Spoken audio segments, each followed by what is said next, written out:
किसी के विषय में संकोच नहीं किया, किसी को नहीं छोड़ा।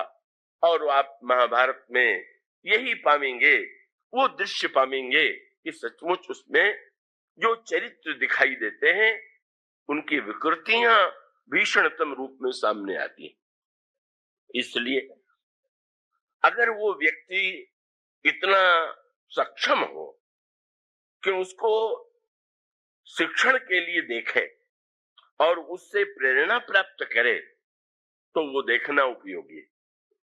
नहीं तो व्यक्ति उससे जो पाठ पढ़ेगा वो पाठ तो बड़ा भयानक हो सकता है। और उसका एक छोटा सा मुझे अनुभव सा हुआ।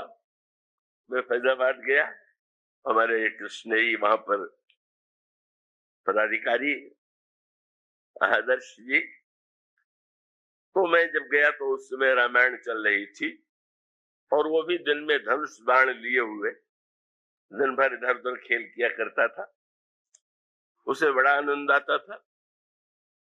अभी इस वर्ष फिर मैं गया, वही बालक, पर धनुष बाण कहीं नहीं दिखाई पड़ा।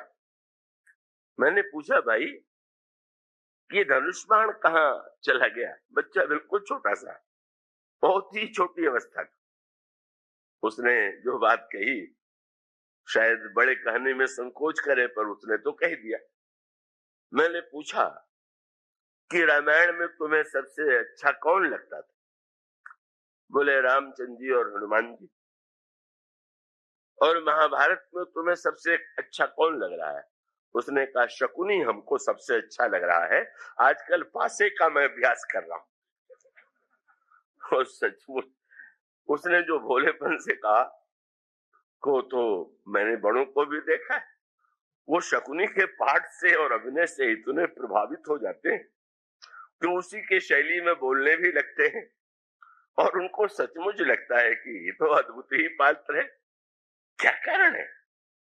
बड़ी विचित्र बात है। बल्कि एक और भी इसी संदर्भ में संस्मरण मेरे सामने आया। महाभारत में जो व्यक्ति दुर्योधन का अभिनय कर रहा है, उसका नाम हम तो मैं भूल गया, वो पत्रकार उससे मिलने चले गए और उससे पूछा कि आपको दुर्योधन का अभिनय करने में संतोष मिल रहा है? तो उसने कहा हमें तो बड़ा संतोष। पूछा गया है कि आपको दुर्योधन कैसा लगता है? तो उस व्यक्ति ने कहा कि मुझे तो महाभारत में दुर्योधन सर्वोत्तम पात्र लगता है, दुर्योधन से अच्छा पात्र नहीं। पत्रकार ने पूछ दिया तो तुम्हें सबसे बुरा पात्र कौन लगता है? तो उसने कहा कृष्ण से बुरा कोई पात्र नहीं। मैंने सोचा कि भाई दुर्योधन का अभिनय ही नहीं, ये व्यक्ति सचमुच दुर्योधन ही बन गया, क्योंकि दुर्योधन भी श्री कृष्ण को सबसे बुरा मानता था। उस व्यक्ति ने भी यही कहा। क्यों होता है ऐसा? क्यों उसके मुंह से ऐसी बात निकली, छोटे बच्चे के मुंह से या दूसरों के मुंह से? और इस संदर्भ में गोस्वामी जी का एक दोहा मुझे स्मरण आता है। उन्होंने दोहा जो लिखा उसमें भी महाभारत और रामायण की ही चर्चा चलाई। उन्होंने यही कहा, भगवान व्यास ने भी जब महाभारत लिखा तो उनको भी ऐसे ही लगा कि वो शायद मैं क्या कहना चाहता हूं उसको सुनने वाला तो कोई नहीं है। और उन्होंने तो लिखने के बाद भी कह दिया, भाई ऊर्ध्वभाव विरम्य नहीं कच्चे क्षणों तुम्हें, मैं दोनों भुजा उठा करके सत्य कह रहा हूं, पर क्या करूं, कोई सुनता ही नहीं। धर्माद अर्थश्च कामश्च स किमर्थम न सेव्य से, मैं तो कहता हूं कि धर्म ही सर्वश्रेष्ठ तत्व है, पर कोई सुनता ही नहीं मेरी बात। गोस्वामी जी ने इसको जरा दूसरे ढंग से कहा। उनको भी यही था, क्या बताऊं, कोई सुनता नहीं। पर उन्होंने व्यास जी की तरह नहीं, दूसरे ढंग से कहा। व्यास जी ने तो कहा मैं दोनों भुजा उठा करके कहता हूं। गोस्वामी जी ने कहा, भाई मैं रामायण की कथा का प्रचार करना चाहता हूं, पर क्या बताऊं। उन्होंने यही लिखा, रामायण सिख अनुहरत पर जग अब है वो भारत रीत। मैं तो रामायण की शिक्षा को लोगों के जीवन में देखना चाहता हूं, पर समाज जो है वो तो सब लोग जो है वो तो महाभारत की दिशा में चले जा रहे हैं। उन्होंने बड़ी विनम्रता से कहा, बोले कोई बात नहीं, तुलसी सठ की को सुने। व्यास जी तो अवतार थे।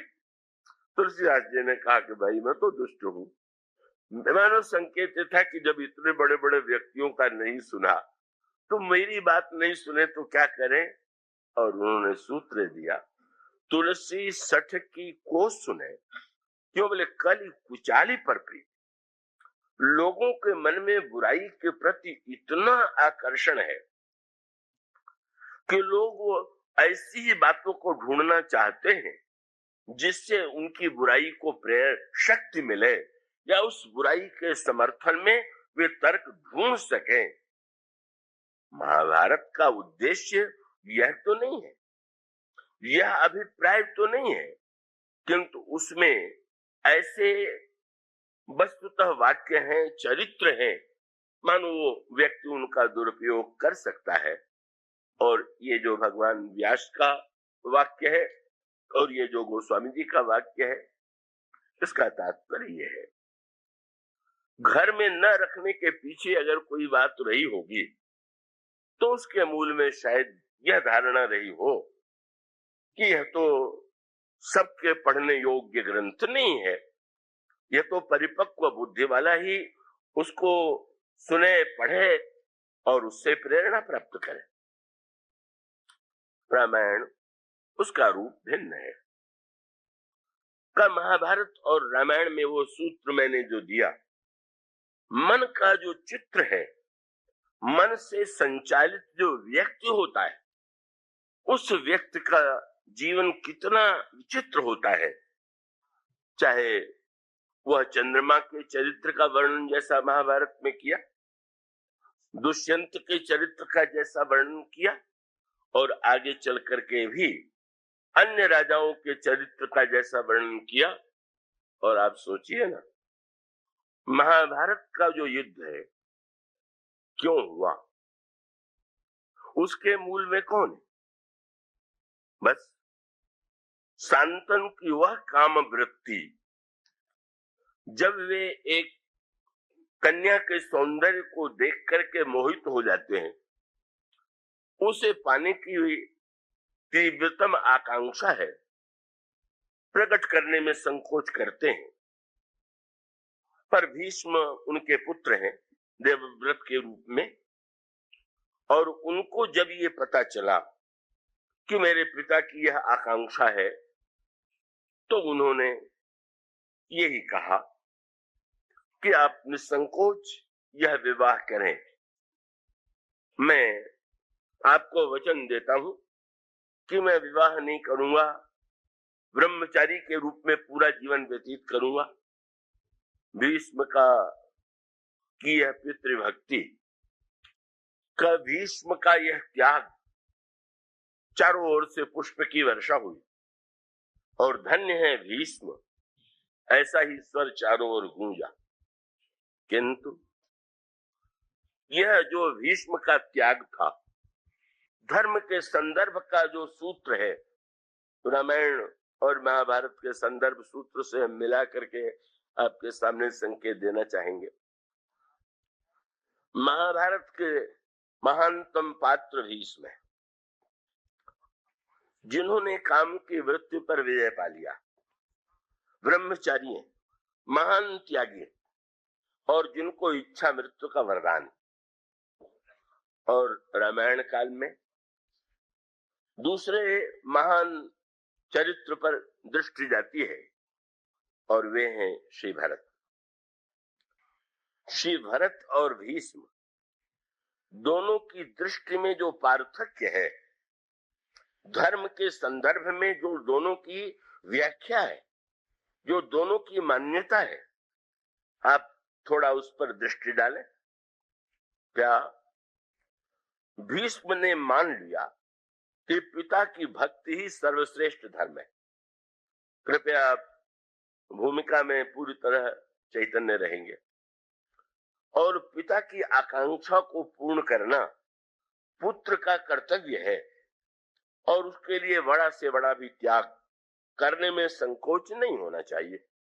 उन्होंने किया, किंतु अंत में उनकी वह पितृभक्ति, उसका जो परिणाम हुआ, उसके मूल में वस्तुतः यही तो हुआ।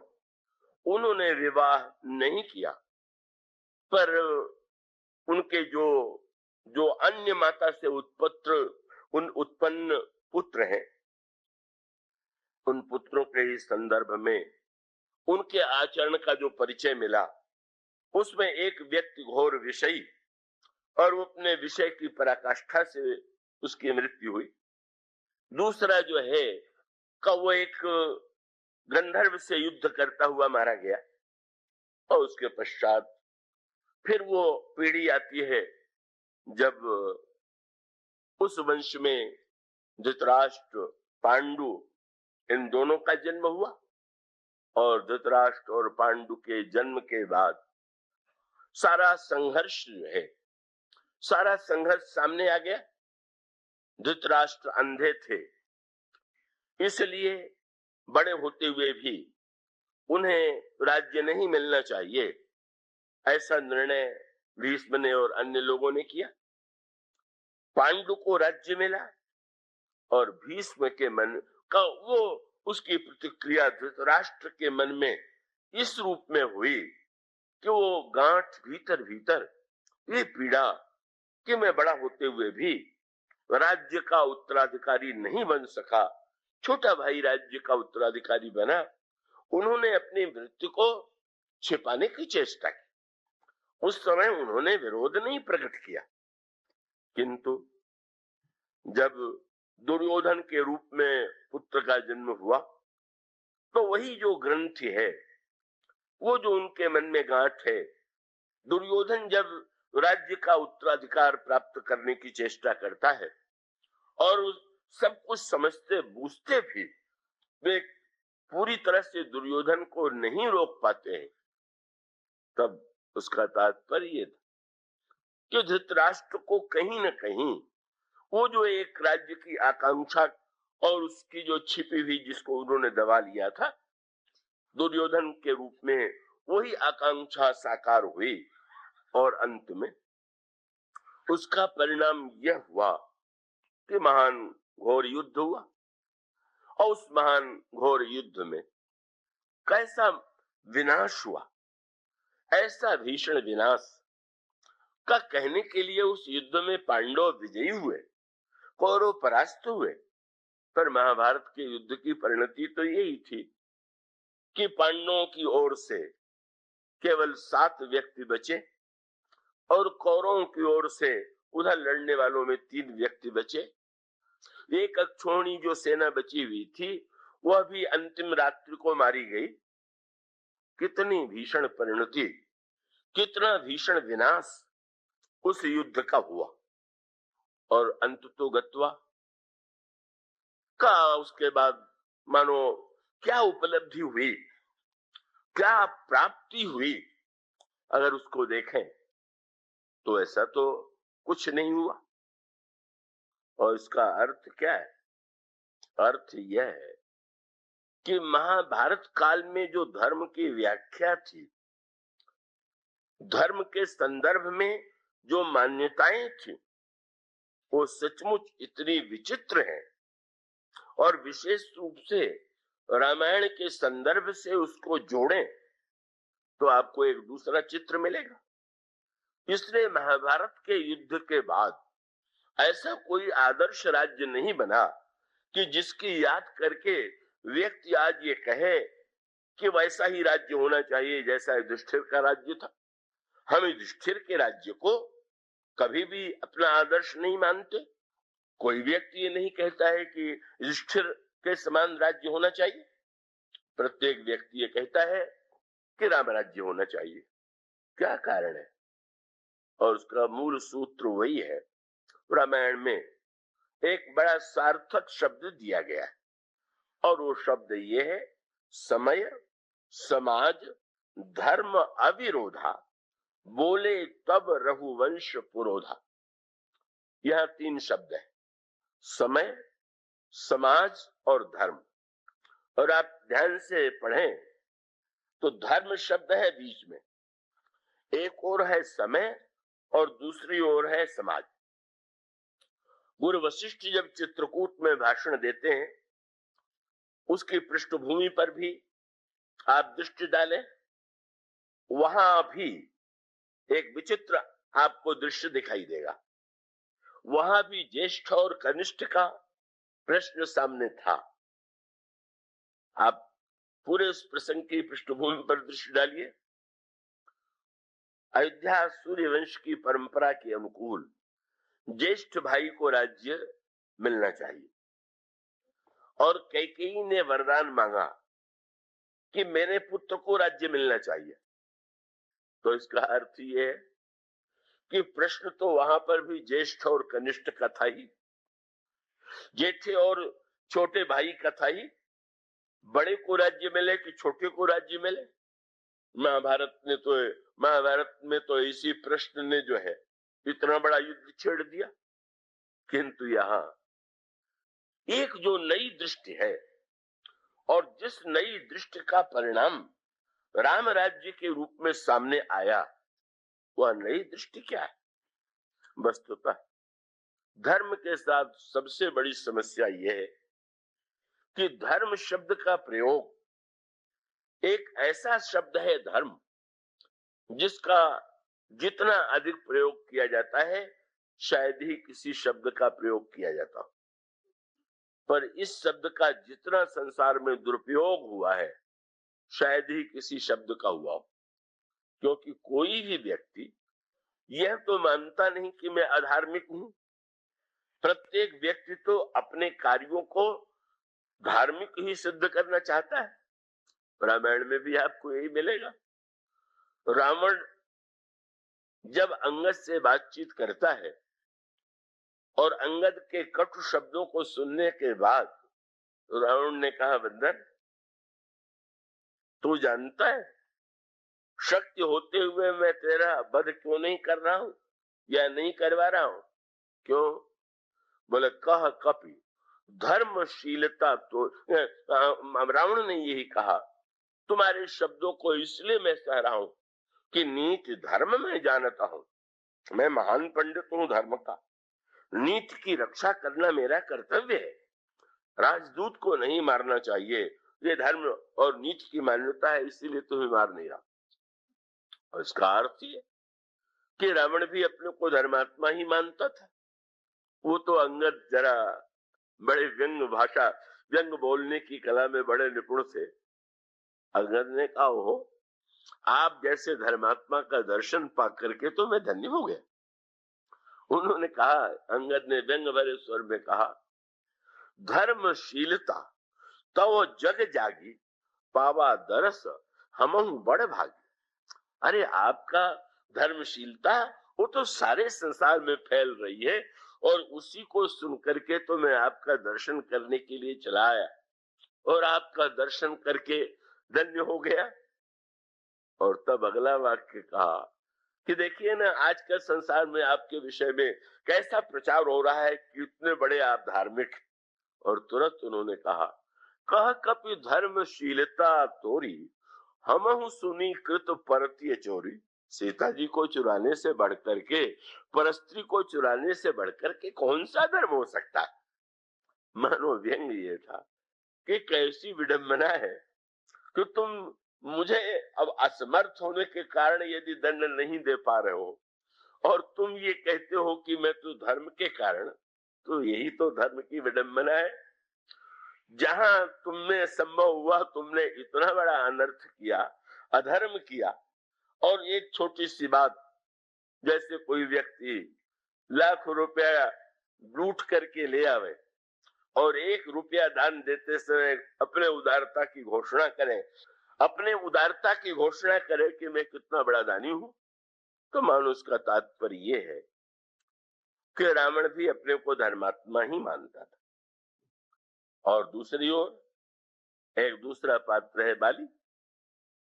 भगवान श्री राम ने जब बाली के ऊपर बाण का प्रहार किया तो प्रभु ने ऐसे बाण का प्रहार नहीं किया कि जिससे बाली की तत्काल मृत्यु हो जाए। एक बाण उन्होंने चलाया और वो भी बाली के हृदय पर। ये भगवान श्री राम की जो बाण चलाने की कला है, उसमें आप एक बड़ा अनोखा संकेत पाएंगे। भगवान राम किसी के सिर पर बाण चलाते हैं, किसी का सिर काटते हैं। भगवान राम किसी के हृदय पर बाण का प्रहार करते हैं, किसी पर 1 बाण, किसी पर 10 बाण, किसी पर 100 बाण। इसका तात्पर्य क्या? इसका एक विशेष संकेत ये है कि एक हत्या करने वाले व्यक्ति के हाथ में छुरी है और एक डॉक्टर के हाथ में छुरी है, किंतु दोनों में एक अंतर है। और अंतर ये है कि हत्या करने वाला व्यक्ति जो है, आवेश में चाहे जहां सारे शरीर को कब वो अपना शस्त्र चला करके घायल करता है, पीड़ा पहुंचाता है और मार देता है। और जब एक डॉक्टर के हाथ में छुरी होती है तो वो तो उतने ही अंग पर उसका प्रयोग करेगा, उसी अंश पर उसका प्रयोग करेगा जिसमें रोग है। उससे अधिक तो कभी वो प्रयोग करेगा ही नहीं। तो इसका अभिप्राय है, भगवान राम तो किसी व्यक्ति के विरुद्ध युद्ध करने के लिए अवतरित नहीं हुए थे। उनका युद्ध व्यक्ति के विरुद्ध तो था ही नहीं। और इसीलिए विभीषण के मन में जब संशय हुआ तो भगवान राम ने यही कहा कि मित्र विभीषण, क्या तुम ये समझते हो कि ये युद्ध में रावण नाम के व्यक्ति के विरुद्ध लड़ रहा हूं क्या? नहीं नहीं, वस्तुतः यह युद्ध जो लड़ा जा रहा है, भगवान राम ने जो वाक्य कहा वो आपने पढ़ा होगा। भगवान कहते महा अजय संसार रिपु जीत सके सो वीर, जाके असरथ होई दृढ़ सुनो सखा मत धीर। जो व्यक्ति आंतरिक दुर्गुणों को, शत्रुओं को परास्त कर देता है, वही सच्चा विजेता है। उसी का वध करना है, उसी को मारना है। और इसका अर्थ यह है कि भगवान श्री राम मानो जब शस्त्र का प्रयोग करते हैं तो ये मान करके चलते हैं कि बुराई का केंद्र कहां है और कहां प्रयोग करना चाहिए, कितनी मात्रा में। हमारे भारतीय वांग्मय में ये 2 ग्रंथ अद्वितीय, वंदनीय और वह भगवान श्री राम के संदर्भ और चरित्र को प्रस्तुत करने वाली राम कथा रामायण, और दूसरी ओर भगवान वेदव्यास के द्वारा रचित महाभारत, जिसमें चंद्रवंशीय राजाओं के चरित्र का बड़े ही विस्तार से वर्णन किया गया। यूं तो उसमें सूर्यवंशी राजाओं के चरित्र का भी वर्णन किया गया है। बड़ा ही विशाल ग्रंथ है, किंतु उसका मुख्य केंद्र है कौरव और पांडवों का महान संघर्ष और युद्ध, और उसके पृष्ठभूमि में चंद्रवंशीय जो उसके पहले राजा हुए हैं, जो बाद में हुए, उनके चरित्र का वर्णन। यदि दोनों युगों की ओर दृष्टि डालें तो रामायण का काल, जिसे पुराणों में त्रेता युग के रूप में कहा गया है, उस युग के महापुरुषों पर दृष्टि डालें तो एक से एक बढ़ करके विलक्षण महापुरुषों के चरित्र का परिचय आप पाएंगे। यदि एक और ब्रह्मर्षि वशिष्ठ हैं, ब्रह्मर्षि विश्वामित्र हैं, और उसके पश्चात भरद्वाज, अत्रि, अगस्त्य, सरभंग, इस तरह से वह महापुरुषों का, मुनियों का युग है।